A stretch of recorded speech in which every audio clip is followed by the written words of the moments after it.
Hello students, welcome to ज्ञान अभियान। आज की इस क्लास में हम पढ़ने वाले हैं कक्षा 8वीं की विज्ञान की पुस्तक का अध्याय 4 पदार्थ, धातु और अधातु। तो आइए शुरू करते हैं पढ़ना। अध्याय 4 धातु और अधातु। आप लोहा, एल्युमिनियम, तांबा आदि जैसे कुछ पदार्थों से परिचित हैं। कुछ पदार्थ सारणी 4.1 में दिए गए हैं। जो तांबा है, लोहा है, हम इन सब के बारे में जानते हैं। हमें पता है कि कौन सा तांबा है, कौन सा लोहा है। तो अब हम सारणी को देखते हैं 4.1, जिसमें कुछ पदार्थों के नाम लिखे हुए हैं। यह है पदार्थों की दिखावट और कठोरता। पदार्थ ये है जैसे आयरन है, जिसे हम लोहा भी कहते हैं, कोयला है, सल्फर है, एल्युमिनियम है, कॉपर और तांबा है ना। अब इनके बारे में लिखना है कि वो दिखने में कैसे हैं, कठोर है नहीं है, या बहुत कठोर है, कैसे है, वो हम सब कुछ हमें यहाँ पर लिखना है। क्या आप उन पदार्थों के नाम बता सकते हैं जो धातु हैं? सारणी 4.1 में शेष पदार्थ अधातु हैं। धातुओं का अधातुओं से अंतर उनके भौतिक और रासायनिक गुणों के आधार पर किया जा सकता है। स्मरण करिए कि चमक और कठोरता भौतिक गुण हैं। धातु और अधातु के भौतिक गुण। क्या आपने लोहार को लोहे के टुकड़े अथवा लोहे से निर्मित वस्तु जैसे फावड़ा, बेलचा, कुल्हाड़ी आदि को पीटते हुए देखा है? क्या इन वस्तुओं को पीटने पर आप इनके आकार में कोई परिवर्तन पाते हैं? क्या लकड़ी के लट्ठे की पीटने पर भी वैसे ही परिवर्तन की अपेक्षा करते हैं जो लोहा होता है, जो लोहार है? जब लोहे से कुछ बनाता है, कोई फावड़ा बनाता है, कोई चाकू बनाता है, तो क्या करता है? लोहे को एक निश्चित तापमान पे गर्म करता है, बहुत ही ज़्यादा उसे गर्म करता है, और गर्म करने के बाद एक उतने ही मजबूत लोहे के हथौड़े से पीटता है। जब लोहा गर्म हो जाता है और सब पीटा जाता है, तो लोहे को हम उसके अपनी इच्छा अनुसार आकार में ढाल सकते हैं, यानी उसके आकार में हम बदलाव कर सकते हैं। लेकिन लकड़ी के साथ ऐसा नहीं होता। लकड़ी को हम पीट कर उसका आकार नहीं देते अपने मनचाहा, क्योंकि लकड़ी जो है टूट जाएगी पीटने से। अब यहाँ पे क्या उसे ये क्रियाकलाप 4.1 है, यहाँ पर पढ़ते हैं इसे। एक लोहे की कील, एक कोयले का टुकड़ा, एक मोटे एल्युमिनियम का तार और एक पेंसिल ले लीजिए। लोहे की कील लेकर उसे हथौड़े द्वारा पीटे, परंतु ध्यान रहे कि प्रक्रम में आप स्वयं को चोट ना पहुंचा ले। कि आपको टेस्ट करने के लिए दिया गया कि आप कैसे टेस्ट करके चेक कर सकते हैं कि भाई किस चीज़ पर कितना और कैसा प्रभाव पड़ सकता है। एक आगे एक जो छोटा सा लोहे की कील लीजिए, कोयले का टुकड़ा लीजिए, एक मोटा एल्युमिनियम का तार लीजिए, पेंसिल की जिसके अंदर ग्रेनाइट होता है उसका एक टुकड़ा सा ले लीजिए, और एक लोहे से उस लोहे की कील है उसके ऊपर वार कीजिए। नहीं, लोहे की कील भी हम लगाते हैं दीवार में लगाने के लिए पीटते हैं, उसे वैसे ही पीटना है, लेकिन ध्यान रखना है कि अपने हाथ पैर में चोट ना लग जाए। जोर से पीटने का प्रयास कीजिए। एल्युमिनियम की तार पर भी जोर से चोट करिए। इसी प्रकार का प्रक्रम कोयले के टुकड़े और पेंसिल लेंथ के साथ भी करिए। अपने प्रेक्षण को सारणी 4.2 में रिकॉर्ड करिए कि हमने जो भी टेस्ट किया उनको लिखना है कि भाई किस चीज़ के ऊपर वार करने से उसका क्या परिवर्तन हुआ। लोहे की कील के ऊपर, कोयले का टुकड़ा, एल्युमिनियम की तार, पेंसिल लेड के ऊपर, उनका जो टुकड़ा था वो चुपटा हो गया, टुकड़े हो गए, क्या होगा ये आपको करके पता चलेगा। कि जो पेंसिल की लीड थी, वो जो लीड है वो टूट कर टुकड़ों में बढ़ गई, कोयले का टुकड़ा बढ़ गया, और जो कील थी वो जहाँ भी उसको वार करती वो अंदर धस जाती है। फिर एल्युमिनियम की तार का क्या होता है ये हमें करने पर ही पता चलेगा। आपने देखा कि लोहे की कील और एल्युमिनियम के तार को पीटने पर उनका आकार परिवर्तित हो गया। यदि उन्हें अधिक शक्ति से पीटा जाए तो उन्हें शीट में परिवर्तित किया जा सकता है। आप संभवतः मिठाइयों को सजाने के लिए उपयोग में लाए जाने वाले चांदी के वर्क से भी परिचित होंगे। आप एल्युमिनियम पन्नी पट्टिका द्वारा खाद्य सामग्री को लपेटने के उपयोग से भी अवश्य परिचित होंगे। धातुओं का गुण जिसके कारण उन्हें पीटकर शीट में परिवर्तित किया जा सकता है, आघात वर्धनीयता कहलाता है। जो लोहे की कील होती है, जो एल्युमिनियम, जिसको जैसे बहुत ज़्यादा पीटा जाता है, वार किया जाता है, तो क्या एक लंबा पतला शीट की तरह से फैल जाता है, उसका जो आकार है बदल जाता है। आप लोगों को सिल्वर फॉइल पता है, जो हम खाने के लिए फॉइल रैप करते हैं रोटी को, पराठे को, तो वो क्या है, वो भी तरह का चांदी का वर्क है ना। उसको हम क्या करते हैं, उसके अंदर गुण होता है कि जब उसे पीटा जाता है वो लंबा चपटा सा फैल जाता है। और ये जो फैलने का प्रक्रम है, जो फैलने का तरीका होता है, जो जिससे धातु का जो गुण है कि जो पीटने के बाद जो शीट में लंबे शीटें बदल जाते हैं, उसे हम आघात वर्धनीयता के नाम से कहते हैं, जानते हैं। यह धातुओं का अभिलाक्षणिक गुण है। जैसा आपने देखा होगा, कोयले और पेंसिल लेड जैसे पदार्थ यह गुण प्रदर्शित नहीं करते। क्या इन्हें धातु कह सकते हैं? ये धातु का गुण है कि जब उन्हें पीटा जाता है तो वो फैल जाते हैं शीट के तरह। क्या आप बिना प्लास्टिक या लकड़ी के हत्थे वाले गर्म धातु के पात्र को स्वयं को बिना आघात पहुंचाए पकड़ सकते हैं, शायद नहीं। क्यों? कुछ अन्य अनुभवों की सूची बनाने का प्रयास कीजिए जिसमें एक लकड़ी या प्लास्टिक का हत्था आपको घायल होने से बचाता है। जब आप गर्म वस्तुओं को पकड़ते हैं, इन अनुभवों के आधार पर आप लकड़ी और प्लास्टिक द्वारा ऊष्मा के चालन के विषय में कह सकते हैं। आप एक विद्युत कर्मी को पेचकस से काम करते देखा होगा। उसका हत्था किस प्रकार का होता है, क्यों? आइए जाने। जो लकड़ी है या फिर जो प्लास्टिक होती है, हमारे घर में जो बर्तन है, कुकर है, फिर कोई और फ्राइंग पैन वगैरह, उसको जो हत्थे होते हैं उसको पकड़ने के लिए लकड़ी का या प्लास्टिक का लगा हुआ होता है। पीछे देखा होगा आपने, काले रंग का हत्था सा लगा होता है, और उसको पकड़ने से जो आग जल रही है या फिर जो बिजली के कारण जो बर्तन गर्म हो गए वो हमारे हाथ में नुकसान नहीं पहुँचाता, हमें गर्म नहीं लगता, हमारा हाथ नहीं जलता है। जो लोग बिजली का काम करते हैं वो लोग पेचकस प्लास्टिक से काम करते हैं, उसके ऊपर एक जो प्लास्टिक का हत्था लगा होता है जिसको पकड़ने से उन्हें करंट नहीं लगता या फिर उनकी जान को कोई खतरा नहीं होता। ऐसा क्यों होता है ये हम यहाँ आगे पढ़ते हैं। अब परीक्षण देखते हैं क्रियाकलाप 4.2 में। याद करिए किसी वस्तु में विद्युत का प्रवाह होता है या नहीं। यह परीक्षण करने हेतु विद्युत परिपथ कैसे बनाया जाता है आपने कक्षा 6 यहाँ के विद्युत परिपथ बिजली जो कैसे काम करते हैं उसके लिए बनाया हुआ है। ये एक बैटरी है, यहाँ पे एक लोहे की और यहाँ पे टॉर्च को तारों से जोड़ा गया है। विभिन्न वस्तुओं के साथ यह क्रियाकलाप किया होगा। अब इसी क्रियाकलाप को सारणी 4.3 में दिए गए पदार्थों के साथ दोहराइए। परीक्षण कीजिए और इन पदार्थों को सुचालकों और कुचालकों में वर्गीकृत कीजिए। ये तालिका दी हुई है कि आपको देखना है कि जो बिजली है, जो विद्युत है, वो कैसे कौन सा उसके लिए सही है, कौन सा गलत है, किस तरीके से हम उसको आगे प्रवास तो हो सकता है। लोहे की छड़ या कील से, गंधक से, कोयले से, तांबे की तार से परीक्षण करने के लिए कहा है। आपने पाया कि लोहे की छड़, कील और तांबे का तार सुचालक है जबकि गंधक और कोयला कुचालक है। आप एल्यूमिनियम और तांबे की तारों का उपयोग कहाँ देखते हैं? क्या आपने कोयले की तारें देखी हैं? निश्चित रूप से नहीं। हम जो तारें यूज करते हैं अपने घरों में बिजली के लिए, एल्यूमिनियम की तार होती है, तांबे की तार होती है, लेकिन कोयले की तार तो कभी नहीं होती। धातुओं का यह गुण जिससे उन्हें खींचकर तारों में परिवर्तित किया जाता है तन्यता कहलाता है। जो धातु जब उसको खींच के लंबा कर देते हैं, बहुत लंबा करके उन तारों में बदल देते हैं, उसके ऊपर प्लास्टिक का कवर लगा देते, प्लास्टिक की जो प्लास्टिक के अंदर डाल दिया जाता है, तो उन तारों को खींच कर लंबा करना क्या कहलाता है? तन्यता कहलाता है। क्या आपने कभी लोहे की शीट, प्लेट, धातु का सिक्का और एक कोयले का टुकड़ा फर्श पर गिराकर उनसे उत्पन्न ध्वनि के अंतर पर ध्यान दिया? यदि नहीं तो अब आप प्रयास करके देखिए। एक सिक्का लीजिए, कोई प्लेट लीजिए ना, धातु की, स्टील की, और उसको कोयले के टुकड़ों से जमीन पे गिरा के देखिए। सभी के गिरने की जो आवाज़ है वो बिल्कुल अलग अलग होती है। क्या आप उत्पन्न ध्वनियों में कोई अंतर पाते हैं? क्या आपने मंदिर में लकड़ी की घंटियाँ देखी हैं? क्या आप इसका कारण बता सकते हैं? जब मंदिर जाते तो वहाँ पे लकड़ी की घंटी कहीं नहीं होती है, वहाँ पे पीतल की, तांबे की घंटियाँ बनी हुई होती हैं। धातुओं से बनी वस्तु को जब कठोर सतह से टकराया जाता है तो एक निदान ध्वनि उत्पन्न होती है। माना आपके पास दो समान दिखने वाले डिब्बे हैं, एक लकड़ी से निर्मित और दूसरा धातु से। क्या आप दोनों डिब्बों पर चोट करके बता सकते हैं कि कौन सा डिब्बा धातु का बना हुआ है? क्योंकि धातु गायन ध्वनियाँ उत्पन्न करते हैं अतः वे ध्वनिक कहलाते हैं। धातुओं के अलावा अन्य पदार्थ ध्वनित नहीं होते। जो लकड़ी और धातु होती है, जब हम दोनों को एक साथ पीटते हैं, बजाते हैं, तो दोनों से जो आवाज़ है वो अलग अलग निकलती हैं। लकड़ी से आवाज़ नहीं, लेकिन धातु को जब बहुत जोर से पीटते हैं, वार करते हैं, तो आवाज़ आती है, इसीलिए उन्हें ध्वनिक धातु कहते हैं। उक्त क्रियाकलाप करने के पश्चात हम कह सकते हैं कि कुछ पदार्थ कठोर, चमकीले, आघातवर्त, तन्य, ध्वनिक और ऊष्मा तथा विद्युत के कुचालक होते हैं। पदार्थ जिनमें सामान्यतः ये गुण होते हैं धातु कहलाते हैं। कौन से धातु कहते हैं? जो कठोर होते हैं, चमकीले होते हैं, जिन पे वार कर सकते हैं, जिनसे आवाज़ निकलती है, जो विद्युत के, बिजली के जो है और गर्मी के सुचालक कहलाते हैं, अच्छे चालक कहलाते हैं, उन्हें हम धातु कहते हैं। अब कौन से धातु के नाम में वहाँ देखते हैं हम? Iron, copper, aluminium, calcium, magnesium इत्यादि क्या है? धातु हैं ये सारे।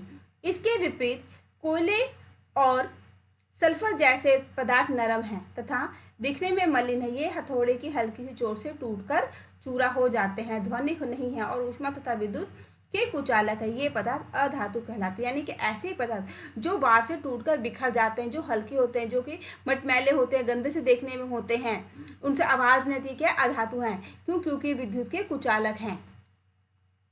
तो धातु और अधातु में अंतर यही है कि जो धातु होती है वे कठोर होते हैं, चमकीले होते हैं, ध्वनिक होते हैं, ऊष्मा और बिजली के जो है सुचालक होते हैं। लेकिन जो अधातु है वो ध्वनिक भी नहीं होते, ऊष्मा बिजली के जो है कुचालक होते हैं, वो हल्की सी चोट से जो टूटकर बिखर जाते हैं, ये अधातु हैं। ये दोनों अधातु और धातु दोनों में ही अंतर है। अधातुओं के उदाहरण है सल्फर, कार्बन, ऑक्सीजन, फास्फोरस इत्यादि। धातुओं और अधातुओं के रासायनिक गुण। अब हम धातु और धातु दोनों के रासायनिक गुणों को जानेंगे। ऑक्सीजन से अभिक्रिया। आप आयरन में जंग लगने की परिघटना से परिचित हैं। जंग बनाने की अभिक्रिया का स्मरण कीजिए। आपने कक्षा 7 में मैग्नीशियम रिबन के वायु में दहन का क्रियाकलाप किया है। आपने सीखा था कि दोनों प्रक्रमों में ऑक्साइड बनते हैं। आयरन और मैग्नीशियम की ऑक्सीजन के साथ निम्नलिखित अभिक्रिया को पूरा कीजिए। आयरन जमा oxygen, iron Fe oxygen O2 तो जल H2O और मैग्नीशियम Mg जमा ऑक्सीजन O2। अब यहाँ पे फिर से क्रियाकलाप दिया गया है। आइए आयरन, ऑक्सीजन और जल की अभिक्रिया के परिणाम स्वरूप बने जंग की प्रकृति की जांच करें। लगभग 1 चम्मच जंग को इकट्ठा करिए और उसे बहुत थोड़े जल में घोलिए। आप पाएंगे कि वह जल में निलंबन के रूप में रहता है। लटकन को अच्छी तरह हिलाइए। विलयन को परीक्षण क्रमशः लाल और नीले लिटमस पत्रों से करिए। आप क्या देखते हैं, विलयन अम्लीय है या क्षारीय है? ये क्या एक्सपेरिमेंट करने के लिए थोड़ा सा जंग लीजिए, कहीं जमा कीजिए, उसको कम पानी में उसको घोल कर देखिए। पता चलेगा कि जो हमने जंग को घोला वो कैसा हो जाता है। इसका एक्सपेरिमेंट करा गया है। यहाँ पे ये जो जंग लिया है और इसको फिर घोला गया है कि नली में, और ये क्या लाल लिटमस पत्र ऐसा हो जाता है। जंग की प्रकृति का परीक्षण। जब कॉपर के बर्तन को लंबे समय तक नम वायु में खुला रखा जाता है तो उस पर हल्की हरी परत जम जाती है। यह हरा पदार्थ कॉपर हाइड्रोक्साइड और कॉपर कार्बोनेट का मिश्रण होता है। अभिक्रिया इसकी निम्नलिखित, ये क्या है, 2CO plus H2O plus CO2 plus O2, ये बनता है CO ब्रैकेट में OH2 प्लस CuCO3, और ये क्या है, ये नम वायु है। आपके भी घर में भी अगर कोई बर्तन हो कॉपर का है ना, तांबे का, तो उसमें आप देखते होंगे कि उसमें अगर लंबे में रखते हैं उसमें हल्की सी हरी हरी परत से जम जाती है। वो क्या है, वो क्या है, सारा जो हरा पदार्थ क्या है, कॉपर हाइड्रोक्साइड होता है। अब मैग्नीशियम रिबन के दहन के क्रियाकलाप का स्मरण कीजिए।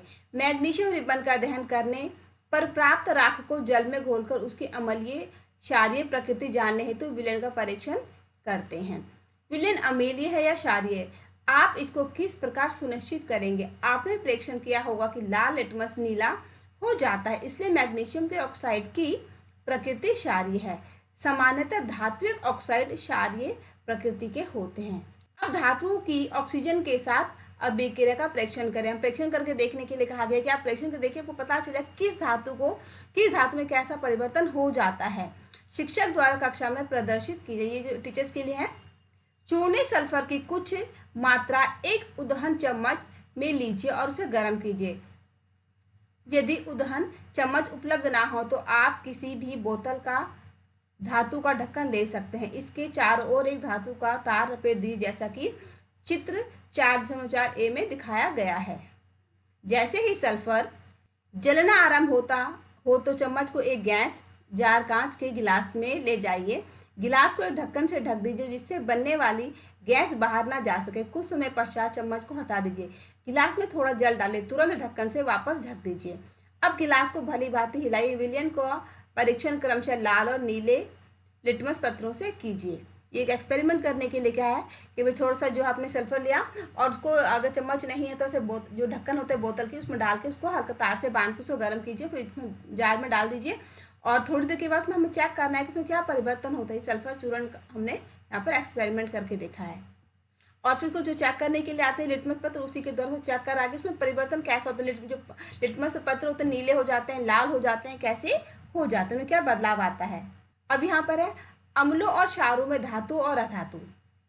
ये एक टेबल बनी हुई है, यहाँ पर नाम लिखना है, ये धातु है, अम्ल का नाम है, फिर अधातु लिखना है उसके बारे में हमें एक्सपेरिमेंट करने के बाद।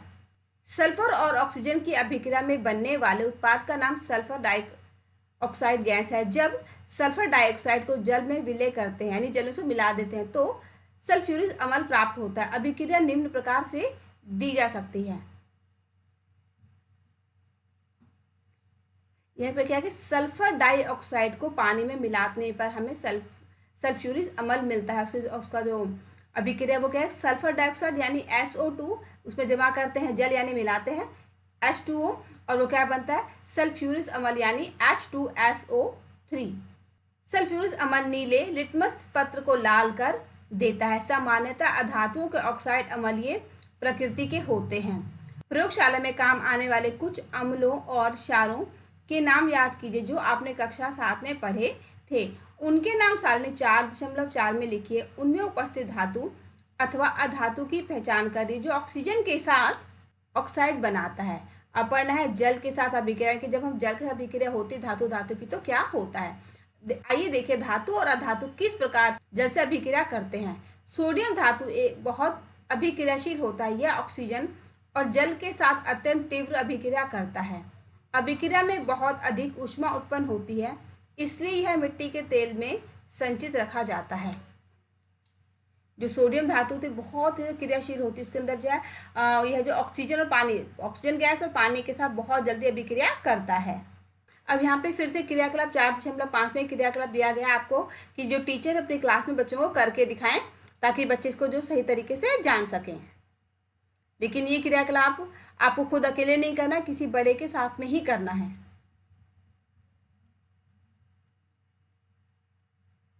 आपने देखा कि सोडियम जल के साथ तीव्र अभिक्रिया करता है।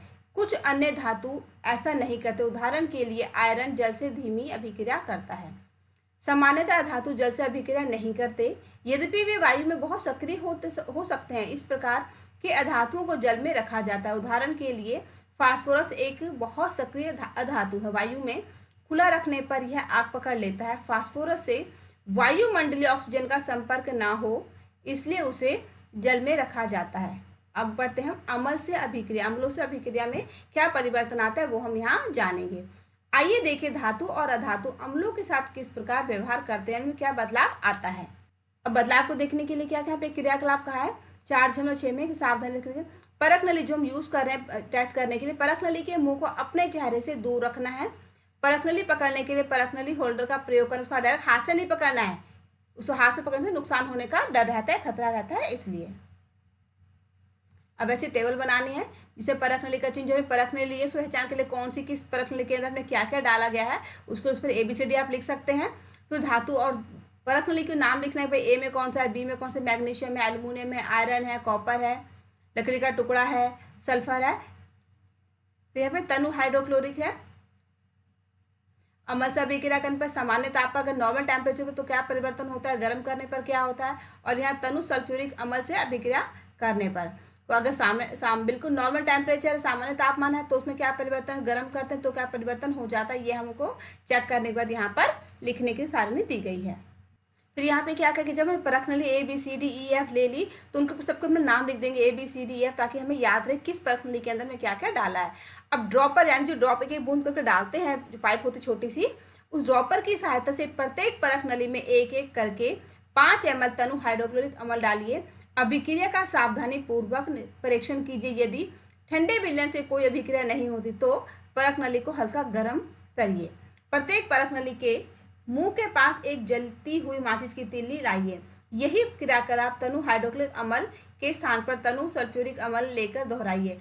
अपने प्रेक्षणों को सारणी 4.5 में लिखिए। क्योंकि सर हमने जब सारे उसमें डाल दिया, हमने सारी परख नली के अंदर डालने के बाद अम्ल, तो हमें चेक करना है कि नॉर्मल पानी के उसमें क्या अभिक्रिया होती है। अगर नहीं हो तो उसे हल्का सा गर्म कर देते हैं। गर्म करने के लिए क्या करना है, एक माचिस की तीली को लेना, हल्का सा और हल्का बिल्कुल हल्का, बहुत ज़्यादा नहीं, परख नली के पास लाना है।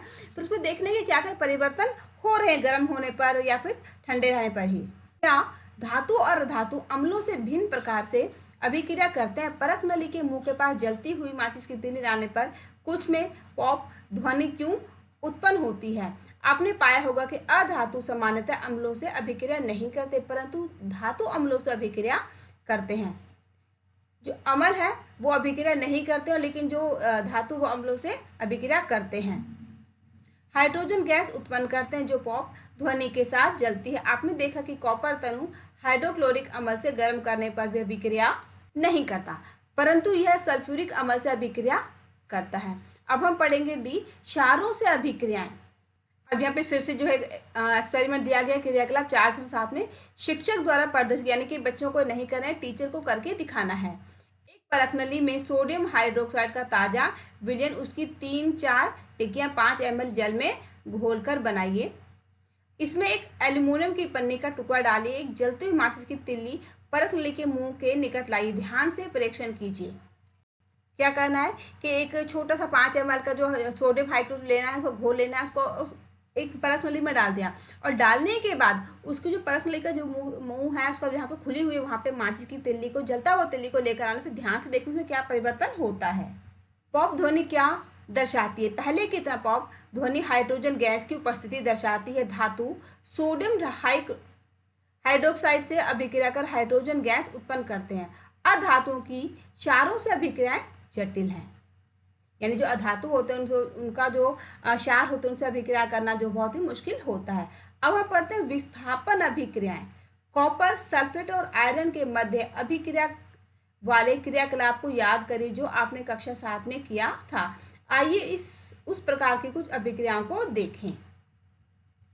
फिर से एक अभिक्रिया करने के लिए कहा गया है जो कि 4.8 है।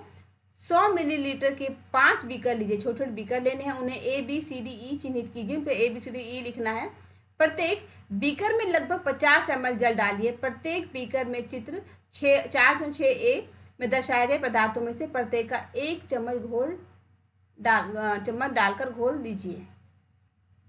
5 छोटी परखनली लेनी है, इस तरह से जैसे बने हुए ये छोटे छोटे ग्लास टाइप के ऐसे लेनी है, और उसके ऊपर ABCD लिखना है, और सभी में हमें घोल डालना है। बीकर ए में हमें कॉपर सल्फेट डालना है, यानी कि CuSO4, और उसमें साथ में जिंक का टुकड़ा भी डालना है। बीकर बी में क्या डालना है? कॉपर सल्फेट डालना है, CuSO4, साथ में लोहे की छोटी सी कील भी डालनी है। सी में जिंक सल्फेट ZnSO4, उसमें तांबे की चीलें डालनी है, तांबे छोटे टुकड़ा तांबे का पतला से डालना है। और बीकर डी में आयरन सल्फेट FeSO4, और साथ में तांबे की भी चीलें डालनी है। बीकर ई में जिंक सल्फेट डालना है, ZnSO4, और साथ में लोहे की कील भी डालनी है। तो जब हम इन सभी को जिंक सल्फेट के घोल में, कॉपर सल्फेट में, आयरन में डालते तो क्या परिवर्तन आता है, ये हमें यहाँ देखने को मिला है कि ये बीकर CDE में कोई परिवर्तन नहीं हुआ है, लेकिन बीकर ए और बी में परिवर्तन हुआ है। यह है विस्थापन क्रियाएं, अभिक्रियाएं। आप विभिन्न बीकरों में क्या परिवर्तन देखते हैं? आपने पढ़ा है कि एक धातु दूसरे धातु को उसके यौगिक के जलीय विलयन से विस्थापित करता है। बीकर ए में जिंक कॉपर सल्फेट विलयन से कॉपर को विस्थापित करता है, इसीलिए कॉपर सल्फेट का नीला रंग अदृश्य हो जाता है। कॉपर बीकर के पेंदे पर कॉपर का लाल चूर्ण जमा हो जाता है। अभिक्रिया को निम्न प्रकार से प्रदर्शित किया जा सकता है। क्या कहा यहाँ पे जो बीकर ए है, जब उसके अंदर जिंक कॉपर सल्फेट का विलयन डाला गया, फिर कॉपर डाला गया, तो क्या वो जो कॉपर सल्फेट का जो नीला रंग था वो गायब हो गया, खत्म हो गया, और जो बीकर का जो पेंदा यानी जो नीचे की तली थी उसकी, उसके नीचे लाल रंग का चूरा छोटा सा पाउडर टाइप का जमा हो गया। और इस क्रिया को हम कैसे लिख सकते हैं? ऐसे कॉपर सल्फेट यानी CuSO4, उसमें जिंक मिला है हमने, जो कॉपर था नीला था, बाद में क्या हुआ, जिंक सल्फेट ZnSO, में कॉपर जो है लाल रंग का हो गया, और जो जिंक था ये रंगहीन, यानी उसका जो रंग था वो खत्म हो गया। आप इसी प्रकार बीकर बी में होने वाली अभिक्रिया को लिख सकते हैं। ए में तो हुआ परिवर्तन, बी में भी परिवर्तन हुआ। अब ऐसे बीकर सी में जिंक का कॉपर द्वारा, बीकर ई में आयरन द्वारा विस्थापन हो सकता है। इसी प्रकार बीकर डी में आयरन का विस्थापन कॉपर द्वारा हो सकता है। क्योंकि हम बीकर सी में कोई परिवर्तन नहीं देखते, हम इस निष्कर्ष पर पहुंचते हैं कि कॉपर जिंक सल्फेट से जिंक को प्रतिस्थापित करने में सक्षम नहीं है। परंतु क्यों? जब बीकर ए में जिंक कॉपर को प्रतिस्थापित कर सकता है, तो बीकर सी में कॉपर जिंक को प्रतिस्थापित क्यों नहीं कर सकता? याद रखिए, विज्ञान मनमाना नहीं होता, यह तथ्यों पर आधारित निश्चित नियमों का पालन करता है। और यहाँ नियम यह है कि जिंक कॉपर और आयरन से अधिक अभिक्रियाशील है। एक अधिक अभिक्रियाशील धातु कम अभिक्रियाशील धातु को विस्थापित कर सकता है, परंतु कम अभिक्रियाशील धातु अधिक अभिक्रियाशील धातु को प्रतिस्थापित नहीं कर सकता। यहाँ पे क्या है कि जो हमारा साइंस है, जो विज्ञान है, उसके अपने कुछ नियम हैं, और उन नियमों को हम उनमें बदलाव हम नहीं कर सकते। जो जिंक है, कॉपर है, आयरन है, वो बहुत ज़्यादा क्रियाशील होते हैं, बहुत में क्रियाएं होती हैं। और एक ज़्यादा बहुत ज़्यादा क्रियाशील वाली जो धातु है वो कम क्रियाशील वाली धातु को विस्थापित नहीं कर सकती। विस्थापन अभिक्रियाएं क्यों संपन्न नहीं हुई? क्या आप जिंक, आयरन और कॉपर के मध्य अधिक अभिक्रियाशील से कम अभिक्रियाशील धातु के क्रम का अनुमान लगा सकते हैं? अब हम पढ़ेंगे धातु और धातुओं के उपयोग, यानी धातु और धातु का क्या क्या उपयोग होता है। आपको अनुमान लगाने में सक्षम होना चाहिए कि क्यों धातुओं का उपयोग मशीनें, मोटर, गाड़ियां, वायुयान, रेलगाड़ी, उपग्रह, औद्योगिक साधनों, सामान, खाना बनाने के पात्र, जल, बॉयलर आदि के निर्माण में किया जाता है। आप कुछ अधातुओं के उपयोगों से भी परिचित होंगे। यहाँ कुछ रोचक उपयोग दिए जा रहे हैं, हमें विश्वास है कि आप उनका सही अनुमान लगा पाएंगे। अधातु जो हमारे जीवन के लिए आवश्यक है और जिसे सभी सजीव श्वसन के समय अंदर लेते हैं, ऑक्सीजन। अधातु जिनका उपयोग उर्वरकों में पौधों की वृद्धि हेतु किया जाता है। अधातु जिसका उपयोग जल शुद्धिकरण प्रक्रम में किया जाता है। अधातु जिसका बैंगनी रंग का विलयन एंटीबायोटिक के रूप में घावों पर लगाया जाता है। पटाखों में प्रयुक्त होने वाला अधातु। क्या आप अनुभव से धातु और धातुओं के कुछ और उपयोग जोड़ सकते हैं? आपने कक्षा 7 में सीखा है कि रासायनिक अभिक्रियाओं में नए पदार्थ बनते हैं। ये पदार्थ उन पदार्थों से भिन्न होते हैं जिनमें अभिक्रिया होती है। यदि आप कोई पदार्थ रासायनिक अभिक्रिया द्वारा ठंडा करके गर्म कर अथवा वैद्युत अपघटन द्वारा अधिक विघटित नहीं किया जा सकता तो वह तत्व कहलाता है। कब कहलाता है? जब कोई पदार्थ रासायनिक अभिक्रिया से ठंडा करते हैं, उसको गर्म करते हैं या फिर वैद्युत अपघटन के द्वारा उसमें विघटित उसको बदल नहीं सकते हैं तो वह तत्व कहलाता है। सल्फर एक तत्व है। इसी प्रकार आयरन और कार्बन भी एक तत्व है।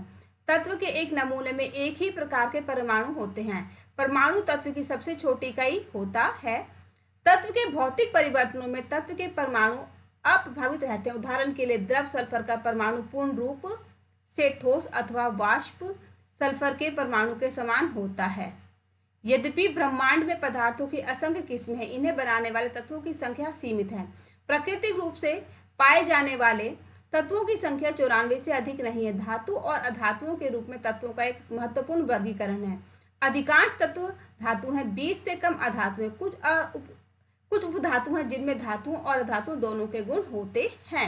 जो प्राकृतिक रूप से तत्व पाए जाते हैं 94 यानी 94 से ज़्यादा नहीं है। और अधातु और धातु का के जो तत्व होते हैं उनका एक महत्वपूर्ण वर्गीकरण को बांटा जाता है। अधिकांश तत्व जो धातु में आते हैं, लेकिन जो अधातु है वो 20 के आसपास है, 20 से कम नहीं है।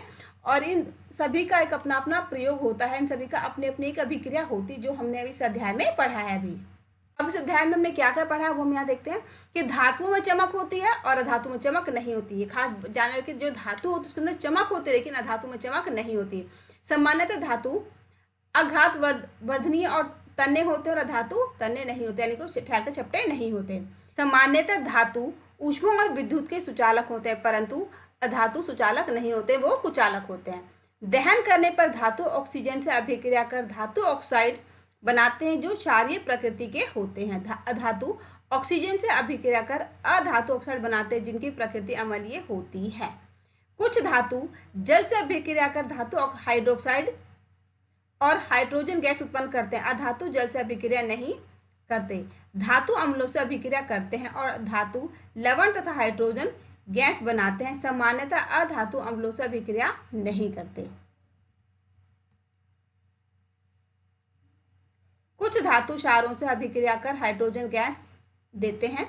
अधिक अभिक्रियाशील धातु कम अभिक्रियाशील धातुओं को उनके धातु यौगिकों के जलीय विलयन में विस्थापित कर देते हैं और धातु और धातुओं का दैनिक जीवन उपयोग होता है। यानी कि हम धातु और धातु दोनों का ही अपने दैनिक जीवन में प्रयोग करते हैं, क्योंकि उनके प्रयोग के बिना हमारा जो दैनिक कार्यक्रम होता है वो संभव नहीं हो पाता है। तो मुझे उम्मीद है कि इस अध्याय में हमने धातु और धातु की जो जानकारी हमें मिली इस अध्याय को पढ़ने के बाद आप सभी को अच्छे समझ में आ गई होगी। तो इसी तरह देखते रहिए ज्ञान अभियान। मिलते हैं अगले वीडियो में, तब तक के लिए गुड बाय।